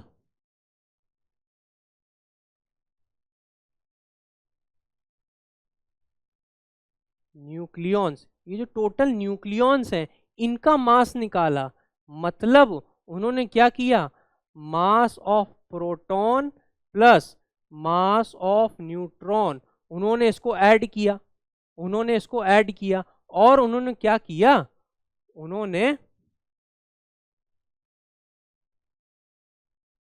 मास ऑफ न्यूक्लियस निकाला।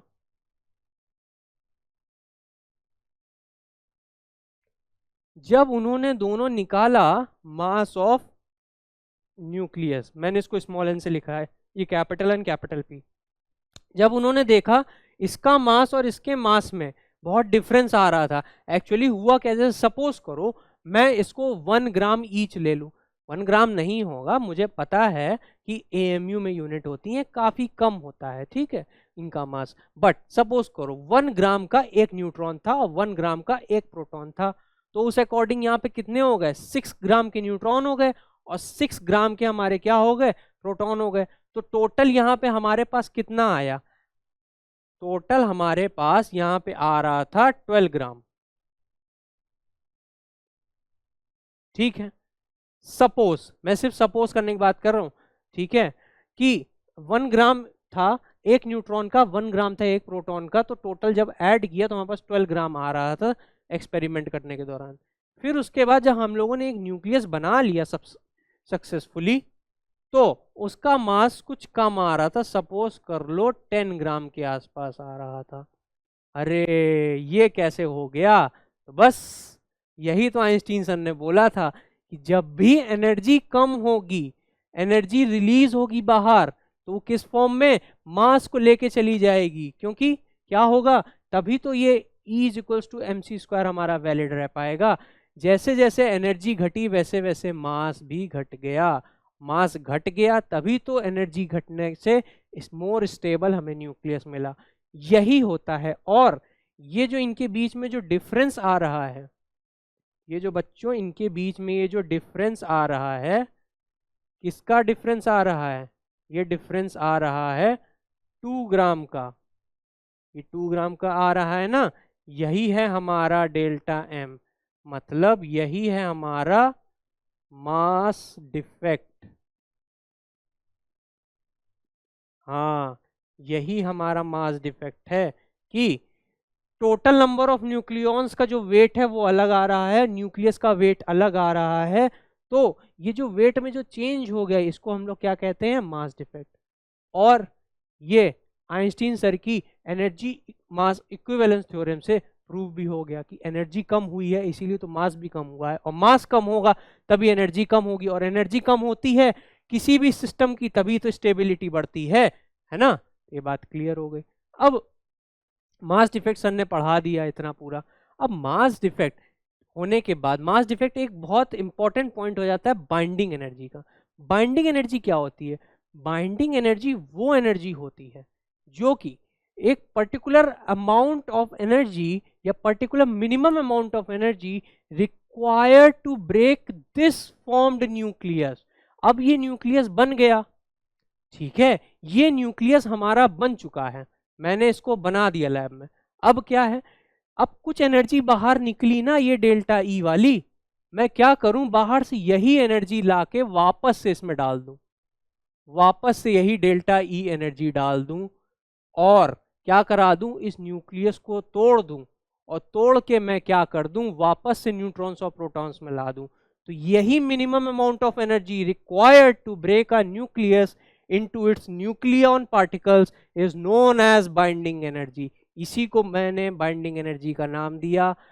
हमेशा इसी से न्यूमेरिकल आते हैं, यही कॉन्सेप्ट होता है। तो बच्चों आज क्लियर हो गया कि जो हमारा डेल्टा ई से डिनोट किया जाता है किसको? बाइंडिंग एनर्जी को, उसका फॉर्मूले में हमारा डेल्टा एम यानी मास डिफेक्ट कंसिडर करेंगे, और साथ में सी स्क्वायर कंसिडर करेंगे।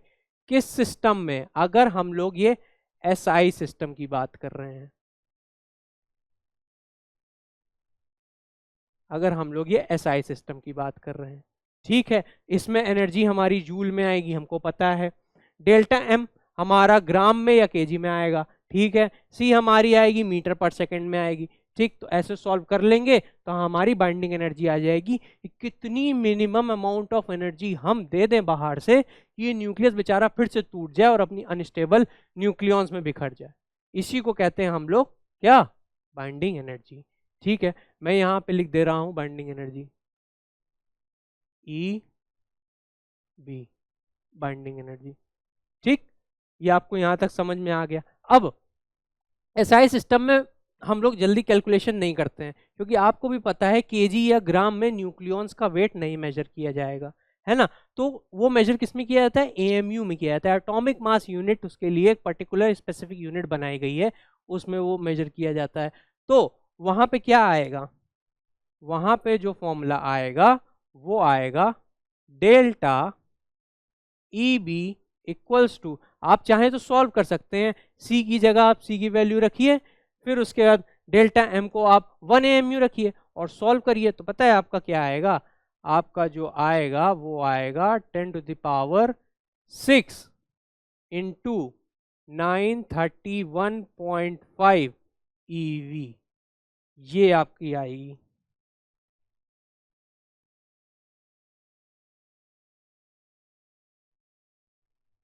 आपकी ये वैल्यू आ जाएगी, डेल्टा ई बी की क्या आ जाएगी? ईवी के टर्म्स में आ जाएगी। ईवी इलेक्ट्रॉन वोल्ट इसकी यूनिट है, और 10⁻6 हमको पता है। क्या पता है सर? आप ही बताओ, हमको तो कुछ नहीं पता। ठीक है, मैं बता देता हूँ। क्या बताना है? कि 1 मेगा इलेक्ट्रॉन वोल्ट कितने के बराबर होता है? 10⁻6 इलेक्ट्रॉन वोल्ट के बराबर होता है, ठीक है। तो अगर 10⁻6 इलेक्ट्रॉन वोल्ट की जगह मैं 1 MeV रख दूं, मतलब क्या होगा? एक फॉर्मूला हमारे पास और आ जाएगा, इसको मैं और दूसरे पेन से लिख देता हूं, ऑरेंज से, कि delta E B equals to delta M into 931.5 MeV। ठीक है, क्लियर हो गया? हाँ, क्लियर हो गया सर। कि अगर हमें जूल में पूछा जाएगा तो हम लोग ये फॉर्मूला लगाएंगे, अगर हमें ईवी में पूछा जाएगा तो हम लोग ये फॉर्मूला लगाएंगे, अगर हमसे मेगा इलेक्ट्रॉन वोल्ट में पूछा जाएगा तो हम लोग ये फॉर्मूला लगाएंगे। सर ने तीनों फॉर्मूले दे दिए और सर ने बता दिया कि हमारे पास पर्टिकुलर ये कंडीशंस होती हैं। ये मैंने पूरा मास डिफेक्ट का कॉन्सेप्ट समझाया और मैंने बताया कि क्या होता है बाइंडिंग एनर्जी, कैसे आती है, क्या उसकी यूनिट होती है। ठीक है बच्चों, यहाँ तक पूरा आपको क्लियर हो गया? हो गया होगा। ठीक है, तो अब हमारा रेडियो एक्टिविटी हो गया, न्यूक्लियर पूरा एमिशंस हो गए, एटॉमिक सिस्टम्स हो गए। तो अब हम लोग आगे बढ़ते हैं और कुछ प्रीवियस ईयर क्वेश्चन सॉल्व करते हैं हमारे जैम के, है ना। तो आप देख सकते हैं जैम में कितने टाइप के क्वेश्चंस पूछे गए हैं। सबसे पहला क्वेश्चन मैंने लिया है, the number of alpha and beta particles generated in the following process. Process क्या है हमारा? प्रोसेस ये दिया गया है। क्वेश्चन कह रहा है इस पर्टिकुलर प्रोसेस में, इस पर्टिकुलर रिएक्शन में कितने अल्फा और कितने बीटा पार्टिकल एमिट हुए होंगे। ठीक है, कब आया हुआ है? जैम 2014 में। किस टाइप का है? एमसीक्यू टाइप का है। ठीक, तो आइए हम लोग सॉल्व करते हैं। तो इसको जब हम लोग सॉल्व करेंगे तो मैं येलो पेन ले लेता हूं। और आपको पता है जब अल्फा डिके होता है तो क्या होता है? अल्फा डिके में मास नंबर में -4 की कमी आती है। ठीक है, तो यहाँ पे 238 था, 238 इसमें -4 कर देंगे तो कितना आएगा? 234 आएगा। ठीक है, 234 यहाँ दिया गया, वाओ, मतलब एक अल्फा पार्टिकल तो निकला है। और साथ में क्या होता है? साथ में हमारा जो एटॉमिक नंबर होता है उसमें -2 की कमी आती है, मतलब 92 -2, मतलब यहाँ 90 हो जाना चाहिए था। ठीक है, तो मतलब हमें दिख रहा है कि एक अल्फा डिके तो हो गया, एक अल्फा डिके तो हुआ ही हुआ है। ठीक है, अब क्या उसके साथ देखो, एक अल्फा डिके, एक अल्फा डिके, दो अल्फा डिके हुआ होगा क्या? क्या ये इतना कम हो गई है वैल्यू? नहीं, ये तो 4 से ज्यादा और तो कम हुई नहीं है, तो ये ऑप्शन तो हो नहीं सकता इन्हीं दोनों में। अब हम लोग चेक करते हैं दो बीटा डिके। अब बीटा डिके में क्या होता था? हमें पता है कि इलेक्ट्रॉन निकल रहा है, तो उसको बैलेंस करने के लिए हम लोग क्या करेंगे? एटॉमिक नंबर में 1 प्लस कर देते हैं। तो अगर हम लोग 90 में +1 कर देंगे तो क्या आ जाएगा? हाँ सर, क्या आ गया? 91 आ गया। ठीक, तो ये क्या था? एक बीटा। ठीक, और अगर हमें क्या करना है? 92 वापस लाना है, तो हम लोग क्या कर दें? +1 और कर दें, तो कितना आ जाएगा? 92 आ जाएगा, मतलब एक बीटा और। तो टोटल कितना? एक। तो टोटल इसमें किसका किसका एमिशन हुआ? एक अल्फा पार्टिकल का, एक दो बीटा पार्टिकल का। ठीक है, ऐसे क्वेश्चन सॉल्व किया जाता है आसानी से। आप लोग ऐसे करके लिखो, सिंपल प्लस माइनस होता है। आपको प्रोसेस पता होना चाहिए। कौन से प्रोसेस? ये वाले प्रोसेस। कहाँ गया? ये वाले प्रोसेसेस आपको पता होने चाहिए कि किस में क्या होता है, किस में क्या हम लोग लगाते हैं। ठीक है, तो इसी के साथ अब हम लोग आगे बढ़ते हैं और आगे हम लोग यहाँ थे। ठीक, तो मैंने देखा कि एक अल्फा पार्टिकल और दो बीटा पार्टिकल निकलेंगे, तो ये वापस से 92 हो जाएगा और ऊपर वाला 234 रहेगा, जो कि इसकी कंडीशन सेटिस्फाई कर रहा है। तो आंसर हमारा क्या हो जाएगा? आंसर हमारा फर्स्ट हो जाएगा, 1 अल्फा एंड 2 बीटा। कब आया था? जैन 2014 में। कौन सा था? एमसीक्यू टाइप का। अब हम लोग सेकंड क्वेश्चन की तरफ बढ़ते हैं। सेकंड क्वेश्चन क्या कह रहा है? The decay modes of 14C and 14OR जैन 2080 एमसीक्यू। अच्छा, ठीक है। अब इसमें क्या किया है? देखो, ये थोड़ा सा, मतलब अब देखो, वो थोड़ा पुराना क्वेश्चन था तो वो इतना इजी हो गया। ये थोड़ा सा अपडेटेड है, 4 साल बाद आया, 2018 में आया है, और आज की तारीख से 4-5 साल पहले आया है। तब भी देखो, ये इतना थोड़ा सा हाई लेवल का क्वेश्चन इसको कहेंगे, क्योंकि इसमें रिएक्शन नहीं दी गई है हमें। तो हमें देखना है ये अपने सबसे नियरेस्ट कौन से एटम में जाना पसंद करेगा, है ना। तो सबसे नियरेस्ट एटम इन दोनों का, कार्बन और ऑक्सीजन का, कौन सा होगा? कार्बन और ऑक्सीजन का सबसे नियरेस्ट हमारा होगा नाइट्रोजन, है ना। हाँ, तो ये किस में जाना पसंद करेगा? ये अपने नाइट्रोजन में जाना पसंद करेगा। ठीक है, तो मैं यहाँ पे क्या लिख देता हूँ? रिएक्शन लिख देता हूँ। ठीक, मुझे ये पता है ऑक्सीजन के केस में क्या होगा? 8, और यहाँ पे कितना दिया गया? 14। दोनों की हम लोग रिएक्शन कराएं और नियरेस्ट किस में ले जाएं हम? हमको सर ले जाना है नाइट्रोजन में, नाइट्रोजन में ले जाना है। तो यहाँ पे और यहाँ पे क्या क्या हो सकता है? ठीक है, देखो ये रिएक्शन नोट कर लो। ठीक है, ये रिएक्शन नोट कर लोगे तो अब तुम लोग देखोगे कि ऊपर क्या हुआ, ऊपर हम कैसे इसको बैलेंस कर सकते हैं। ऊपर हम इसको ऐसे बैलेंस कर सकते हैं, देखो यहाँ पे 6 है, ऊपर तो 14 है तो यहाँ 0 हो गया, यहाँ 6 है, यहाँ कितना है 7 है, 7 में 1 माइनस कर देंगे मतलब एक माइनस वाला। और यहाँ पे क्या है, यहाँ पे 8 है, तो हमें क्या करना पड़ेगा, यहाँ पे +1 करना पड़ेगा। हाँ, तो क्या हो गया, ये हमारा कौन सा पार्टिकल है और ये कौन सा पार्टिकल है, हमें पता है ये बीटा पार्टिकल है, ये पॉजिट्रॉन पार्टिकल है। ठीक है, तो हमको पता चल गया क्या, ये बीटा डिके है, मतलब हमारा जो कार्बन है वो बीटा डिके करके नाइट्रोजन तक पहुंचेगा, और ऑक्सीजन है वो क्या करेगा, पॉजिट्रॉन एमिशन करेगा।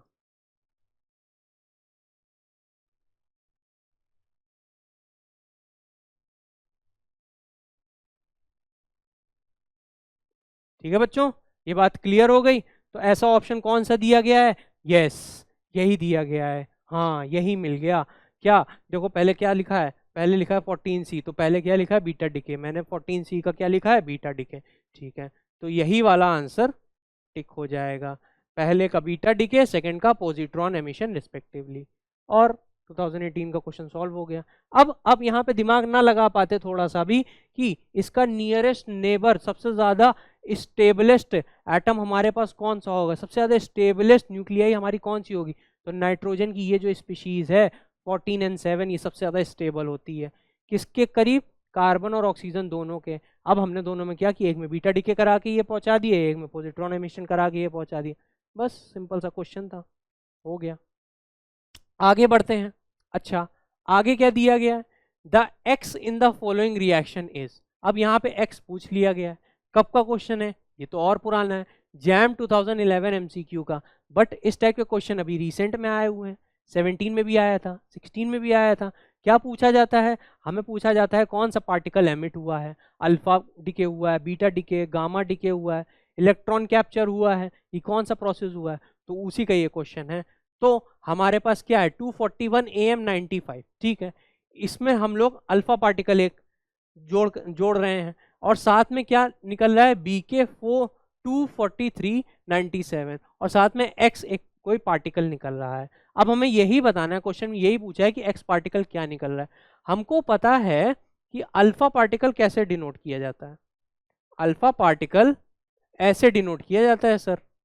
अल्फा में क्या होता है, अल्फा में 4 ऐसे किया जाता है, या फिर 4He2 ऐसे किया जाता है ना। तो अब हम इसको क्या करते हैं, ये देखो बहुत सिंपल क्वेश्चन है, इसको कुछ नहीं, मास नंबर को मास नंबर के साथ ऐड कर लो, एटॉमिक नंबर को एटॉमिक नंबर के साथ ऐड कर लो, फिर देख लो कितनी कमी आ रही है।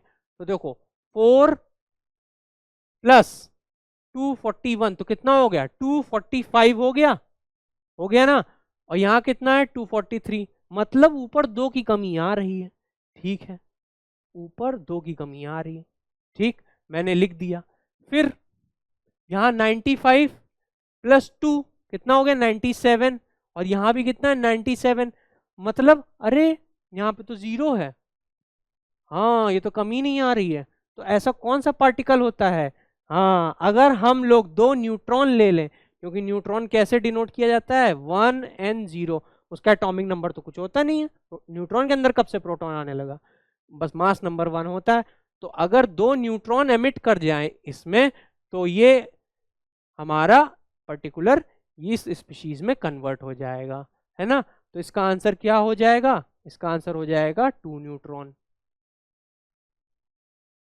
ठीक, क्लियर, देखो बहुत इजी क्वेश्चन आते हैं, बस न्यूक्लियर केमिस्ट्री एक ऐसा टॉपिक है जो कि एक दिन में कवर किया जा सकता है, और एक बार में ही इसका क्वेश्चन किया जा सकता है। मतलब एग्जाम में क्वेश्चन आया, अगर आपको फॉर्मूला पता होगा, आपको कॉन्सेप्ट पता होगा, आपका रिवीजन स्ट्रांग होगा, आप फटाक से करके निकल जाएंगे। इसमें इतना ज़्यादा पूरी ऑर्गेनिक की मैकेनिज्म नहीं लगानी होती एक पेज की, है ना इसमें इनऑर्गेनिक जैसा मेमोराइज करना होता है बहुत ज्यादा। न्यूक्लियर केमिस्ट्री इनऑर्गेनिक का पार्ट है, मैं मानता हूं, बट ये क्या है, थोड़ा फॉर्मूला, थोड़े लॉजिक और थोड़ी सी दिमाग लगाना है, थोड़ा सा इसमें कैलकुलेशन करना है, प्लस माइनस, और कैलकुलेशन भी प्लस माइनस का करना है। आपके एग्जामिनेशन में तो क्या कैलकुलेटर भी दिया जाता है, आप वो भी यूज कर सकते हो, है ना। तो उस हिसाब से ये न्यूक्लियर केमिस्ट्री हमारे लिए काफी ज्यादा इंपॉर्टेंट हो जाता है। फिर उसके बाद हम लोग नेक्स्ट क्वेश्चन देखते हैं। नेक्स्ट क्वेश्चन क्या है, एनएटी टाइप का है। सर आपने तो सारे टाइप के क्वेश्चन इन्वॉल्व कर लिए। यस, बच्चों को हर टाइप का क्वेश्चन कराना है ना, तो मैंने एक एनएटी भी ले लिया। एनएटी क्या कह रहा है, एक सोडियम का हमने लिया है 24 वाला, decays to 1/4 of its initial value. ठीक है, वो अपनी इनिशियल वैल्यू से 1/4 में आके रुक गया है इन 29.8 आवर्स। इतने घंटे लगे हैं उसको डिके होने में। इट्स डिके कांस्टेंट इज, तो सबसे पहले बच्चों को ये पता होना चाहिए डिके कांस्टेंट क्या होता है। तो सर ने अभी थोड़ी देर पहले क्या बताया था, डिके कांस्टेंट क्या होता है बच्चों। हाँ, ये और हाँ, ये जो लैम्डा होता है वो हमारा डिसइंटीग्रेशन कांस्टेंट होता है, और साथ के साथ मैं यहाँ पे लिख दे रहा हूं, इसी को डीके कांस्टेंट भी कहते हैं, इसी को डीके कांस्टेंट भी कहते हैं। लो, दो नाम हो गए। तो ये लैम्डा की वैल्यू हमें निकालनी है। अब हमें क्या दिया गया था, टाइम दिया गया था और वैल्यूज दी गई थी, क्या 1/4 में बचा है अब वो, तो हम लोग कौन सा फॉर्मूला लगा लेंगे, हम लोग ये वाला फॉर्मूला लगा देंगे, lambda is equal to 1/t ln n naught by N T. ठीक है, चलो पहुंचते हैं अपने क्वेश्चन के पास वापस। हाँ, ये कौन सा फॉर्मूला हम लोग वहां से लेके आए, हम लोग फॉर्मूला लेके आए lambda equals to 1/t natural log of n naught upon N T. ठीक है, ये हम लोग लेके आए। अब हमारी ये वैल्यूज क्या है, अब बच्चे अगर वैल्यूज ही नहीं पकड़ पाएंगे तो वहां पे तो सॉल्व तो नहीं हो पाएगा। तो अब हमें टी की वैल्यू पता है यहाँ पे। अच्छा, क्वेश्चंस में आर्स इनवर्स में ही पूछा गया होगा, ठीक है, तो हम लोग आर्स में निकालेंगे, उसको कन्वर्ट करने की जरूरत नहीं है। अब एन नॉट क्या है यहाँ पे, एन नॉट है इनिशियल। तो हमको पता है जब 1/4 डिके हो गया, तो एक काम करते हैं, 1 ले लेते हैं, इनिशियल हम लोग 1 एज अ होल ले लेते हैं, तो हम लोगों ने 1 मान लिया। तो एन टी क्या हो जाएगा, एन टी हमारा 1/4 हो जाएगा। तो यहीं पे वैल्यू अब पुट कर दो, तो क्या हो जाएगा, एल एन, एन नॉट की वैल्यू 1 और 1/4 डिवाइड बाई टी, टी कितना है 29.8, 29.8। अब जब आप इसको सॉल्व करोगे तो पहली बात, इसको सॉल्व कैसे, इसको ऊपर चला जाएगा, ये एल एन 4 आ जाएगा, अपॉन में क्या आ जाएगा 29.8 आ जाएगा। ठीक है, अब जब आप इसको सॉल्व करोगे, एल एन 4 की वैल्यू निकालोगे, तो आंसर मैंने पहले से यहाँ लिख दिया, इसका आंसर आ जाएगा 0.046। कैलकुलेटर अलाउड होता है एग्जाम में, 0.046 आप लिख के चले आना। जितनी डेसिमल प्लेस तक पूछा गया हो उतनी डेसिमल प्लेस तक लिखना और चले आना। 3 डेसिमल प्लेस तक पूछा गया होगा, देखो मैं आपको एक वो वाला चैप्टर नहीं है जो स्टार्टिंग में पढ़ाया जाता था, डेसिमल प्लेसेस और एरर प्रिसीजन, वो भी देखो बता देता हूँ कैसे, सुनो। जैसे कि अगर इसमें पूछा जाए 0.046 हमारा आंसर आ रहा है कैलकुलेटर से सॉल्व करने के बाद, ठीक है, इतना ही आ रहा सपोज करो। अब क्वेश्चन में लिखा है अप टू 3 डेसिमल प्लेसेस, तो आप पूरा लिख दोगे, जैसे 1 2 3, ये 3 डेसिमल प्लेस तक है, ठीक है। अब क्वेश्चन में लिखा हो अप टू 2 डेसिमल प्लेस, तो बच्चे क्या करेंगे, बच्चे वहां कंफ्यूज हो जाएंगे। तो उसमें देखना है, अगर 5 के ऊपर, 5 के ऊपर है तो क्या करो, +1 कर दो पहले वाले में, और 5 के नीचे हो तो क्या कर दो, -1 कर दो, या जो है वैसे ही रहने दो, ठीक है,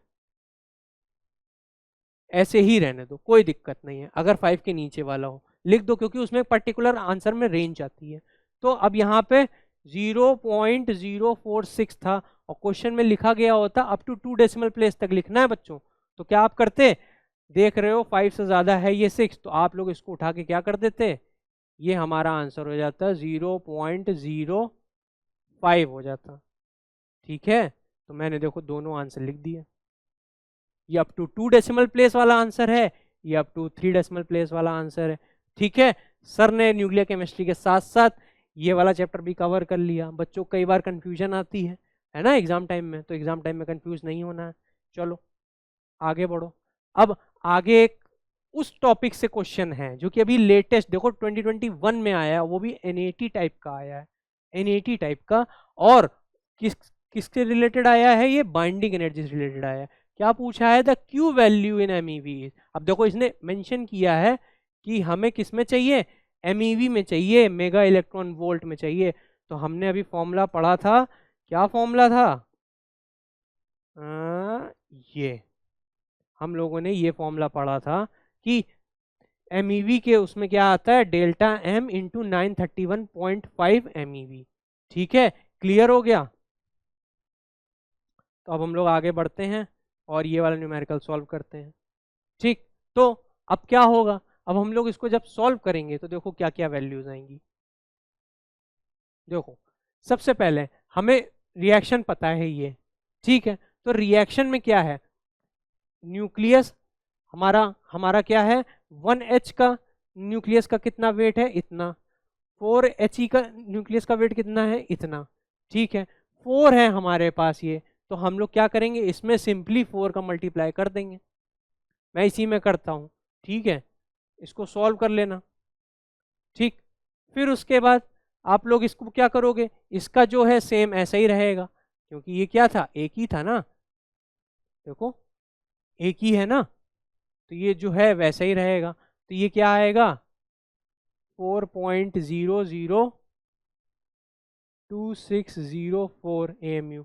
और वो क्या आएगा, वो भी अप्रोक्स 4 के समथिंग कुछ आएगा। ठीक है, 4.00 समथिंग समथिंग समथिंग। ठीक है, ऐसे करके आएगा। मैं पूरा सॉल्व नहीं कर रहा हूँ, आपके एग्जाम में आपको कैलकुलेटर मिलेगा।